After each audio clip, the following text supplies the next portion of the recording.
Good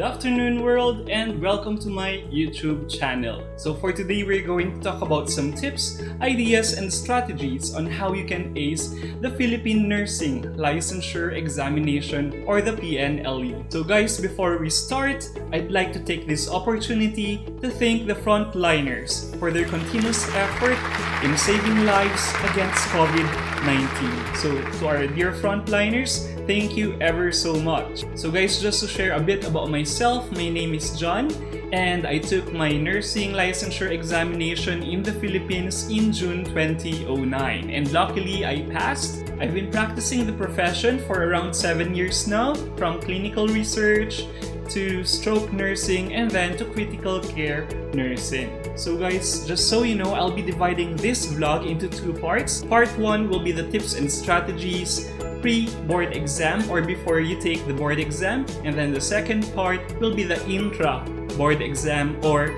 the actual day of your Philippine Nursing Licensure examination. Let's go. Tip number 1, assess your learning style. When we were still freshmen in our nursing schools, we've already tackled that there are 3 types of learners. So we've got visual, auditory, and kinesthetic. So visual learners facilitate effective learning through seeing, while auditory learners learn really well through hearing. And then kinesthetic learners retain information or they learn through doing. As for me, I think I'm a visual learner because I think that reading and taking down notes were effective when I was reviewing for the licensure exam. So as for you, you know yourself better. You know whether reading books or jotting down notes or listening to podcasts or listening to YouTube videos would be beneficial for you. Tip number 2, assess your strengths and weaknesses subject-wise.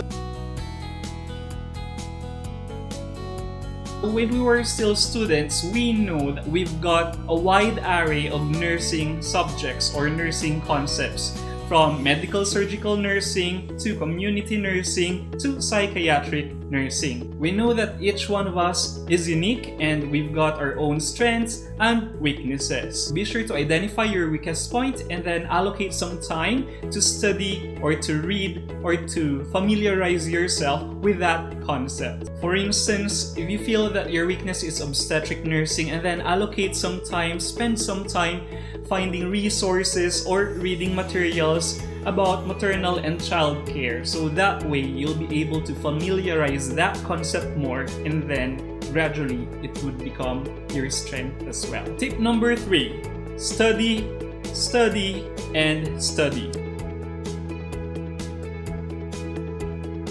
From our university dean, for visual learners, they normally read books or their study materials, they jot down some notes, they create mnemonics and visual aids that help them retain information. As for the auditory learners, they normally listen to their colleague as they study. Sometimes they have this exchange of ideas, and then some auditory learners watch educational videos to gain more information or knowledge about that nursing topic. Tip number 4, utilize memory aids. So these memory aids can be in the form of mnemonics and visual aids, and then visual aids can be broken down into tables or listings. I've got here a sample mnemonic for someone to remember the ways on how to prevent coronavirus infection. The mnemonic is Corona, C-O-R-O-N-A. So C, clean your hands.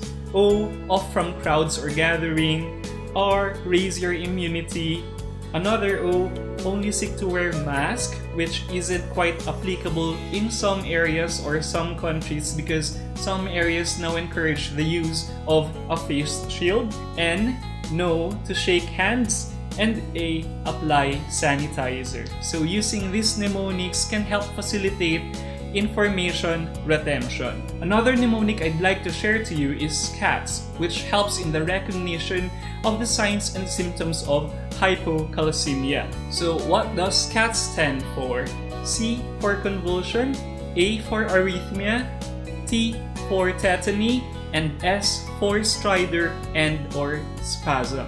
About the word tetany, it's important to monitor the patient's calcium levels and monitor for any signs of tetany, especially if the patient is a post-parathyroidectomy patient. Because upon removal of the parathyroid glands, calcium levels in the bloodstream would go down, causing this event. Another thing you can use to create visual aids is post-its or index cards, so you can write or jot down normal values or formula for your pharmacological computations and many more. The use of tables is very efficient when you're trying to study concepts such as lab values or normal values, nursing theories, and of course, antidotes to medication. So for the nursing theories, you've got Florence Nightingale's environmental theory, Sister Calista Roy's adaptation theory, and Imogen King's goal attainment theory. So you can construct a table, one for the nursing theories and the other table is for the theory. You can also create a table that contains the medication and the antidote. For instance, you've got digoxin immune fab for digitalis or digoxin toxicity, you've got naloxone for opioid toxicity, and you've also got acetylcysteine for acetaminophen toxicity. Tip number 5, ensure you're up to date with current events. Coronavirus is a hot topic this year, then expect to see or encounter coronavirus questions in your board exam. You may come across a question about coronavirus origin, treatment, and prevention. Tip number 6, boost your nutrition. Not only food fills your tummy, but it also helps your brain function well. When you've been studying for an hour, of course it's really draining, so it's best if you got something next to you, such as finger foods or sweets. So glucose in food will be able to help you gain more energy and stamina when you are reviewing. Also, eating nutritious food boosts your immune system, which helps fight infection or diseases like cough. This way, you'll be able to review effectively. Tip number 7, focus. As much as possible, concentrate when you are studying or reviewing. If possible, put your phone in silent mode or just put it away and just use it after you finish studying or reviewing your nursing concepts. So some universities conduct in-house reviews, of course, in liaison with various nursing review centers. This method helps students focus more on their review and minimize distraction as possible. Tip number 8, have adequate study and rest balance. So guys, I understand that preparing for the nursing licensure exam can be very stressful because of heightened anxiety levels. I just wanted to say, don't pressure yourself. Don't ever pressure yourself. So if you feel sleepy, go to your bedroom and sleep. Have a nice rest. And if you're not in the mood to study, then don't study. Instead, do other things. You can watch television, watch your favorite K-drama, play sports, or hang out with your friends or with your family. Catch up and socialize, okay? But there's a big but. Don't make it to a point that you're always not in the mood to study. Of course, you've got this goal to hit. You want to pass the nursing licensure exam or you want to top the board exam, then make sure that you've got adequate time to prepare and study for this, whether you're studying alone or with a group of friends. The point is you have to let your mind or your brain to have some rest, to recharge, so that the next time you review or study your lessons, you'll be able to process information. Tip number 9, psych up and pray. Be optimistic and claim that you'll be able to pass or ace the board exam. Avoid negativities, avoid negative people, avoid negative energy. So you want to attract good vibes, and part of that, you should know your deepest why. Think about why you need to pass the nursing licensure exam, okay? I'll share to you one law of attraction quote from Buddha. So it reads, what you think, you become. What you feel, you attract.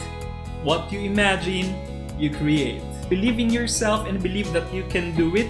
And on top of that, believe in God and don't forget to pray, pray, and pray. If you're preparing for the nursing licensure exam, hopefully this video helps you. And if you don't pass the first time, don't worry, don't feel down, just do it better the next time. So guys, this concludes part 1 of our vlog today about tips and strategies on how to ace the Philippine Nursing Licensure examination. If you like the content of this video, feel free to click the like button and also click subscribe and our bell icon so you won't miss our future videos, especially our part 2, which is our intra-board exam or the tips and strategies on the actual day of your Philippine Nursing examination. So I'll see you soon. Goodbye.